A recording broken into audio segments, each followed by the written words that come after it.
Hello and welcome back to the Common Colt Podcast, a Colts podcast with real takes and no clickbait. I'm Josh Hudgens, joined by Dan Hertzler. What's up, Dan? Not too much. I'm still stuck in here, the dungeon, the basement of my own house, trying to get my son moved in. But nothing slows down the Common Colt Podcast, so we got to keep moving. Hey, Josh, we've been talking a lot over the last few months. It feels like overkill about the draft, the rookies.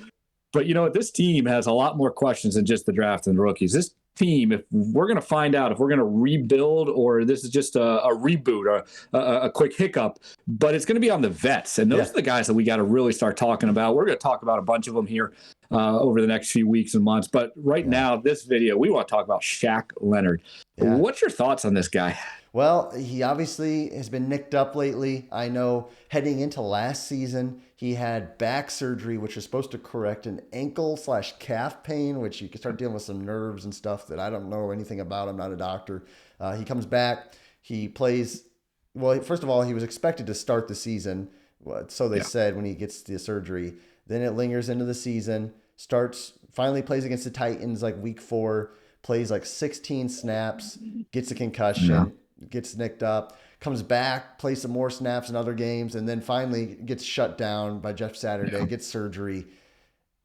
In a way, I feel like the Shaq Leonard injury has been maybe overshadowed by the quarterback situation and the other problems, which the quarterback is important, but Shaq Leonard, let's face it, he's the heart and soul. He was the heart and soul of our team, and especially the defense the last few seasons. I mean, total difference maker.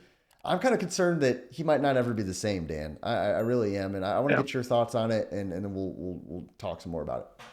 Yeah, you know, I mean, he's one of a few guys that I think are going to really be keys, not for this upcoming season. Some of these vets, we'll talk more about him down the road. But Shaq Leonard, you know, if you remember the first few weeks, he was ready to go. He was all set up. Everything was you know, in line for him to start or play. And then we find out game time, he just didn't play. You know, it was a very chaotic kind of circus of the whole season last year.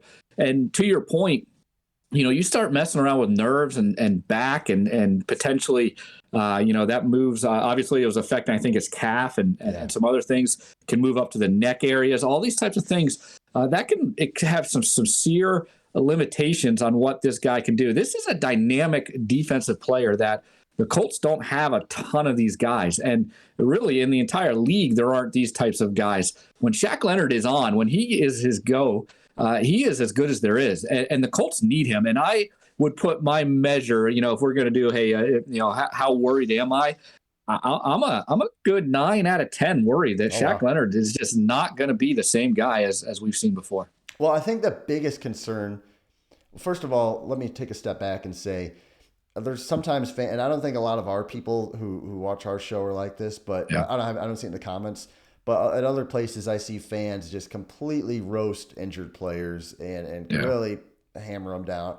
Listen, this guy, he's got a family. He's got other people watching. Yeah. I'm not here to encourage people just to down this guy because he got hurt. He's a human being, first and foremost. Yeah. Now, from a business perspective, the Colts signed him to a 5-year contract at the start of 2021. It was worth $98 million, $52 million guaranteed. Ever since that contract, especially last year, it's like that contract's not looking so good. It's really not. Last season, he said he wasn't that fast. Obviously, we watched him play. He just didn't look right. He had an interview 2 weeks ago, and he said, hey, he said at the end of his interview, like, he's not even quite running a lot yet. He's not, and we're in May, and he's not running a lot yet. He hasn't considered retirement. He pointed out that he's not thinking about retirement. That was all last offseason was retirement talk. Remember the media really overblew that. So I am concerned. You got to think, this guy's turning 28 in July. He's coming off 2 back surgeries. The linebacker position, it's a physical position anyway. Yep. I mean, what can we really expect from him? I mean, I don't. Yeah. I'm not saying his career's over, but can we expect the same maniac? I mean, this guy was a freaking all-pro stud defensive. Like, I don't think we can expect quite that level anymore. Yeah.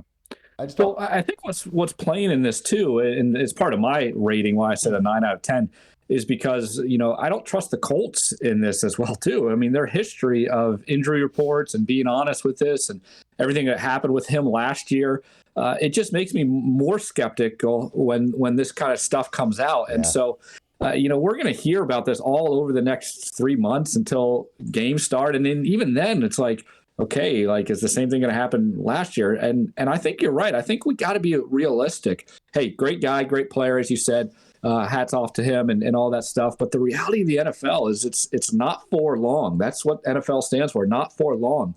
And some of these injuries, when you start messing with like Achilles, you start getting knee injuries, you start dealing with nerve issues.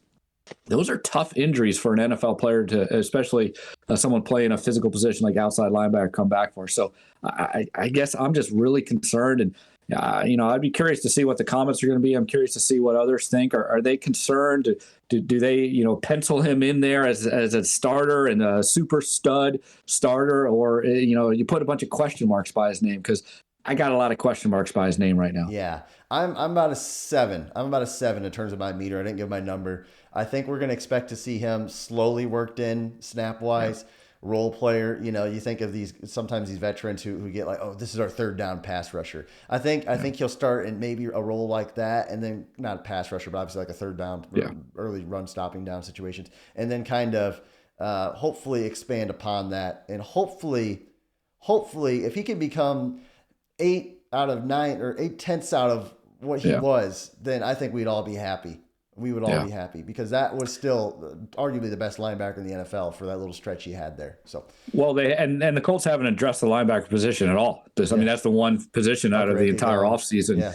They didn't really address any of it. So the Colts need him to be at least 80% of what he was. Because if he's not, that position group's looking real thin. Yeah, that's a really good point. Guys, let us know what you think in the comments. Obviously, I don't want to see any bashing, this guy, super negative stuff about the guy as a person. But football-wise, what do you think? Again, we appreciate you watching our show. Don't forget to subscribe. And until next time, have a great day.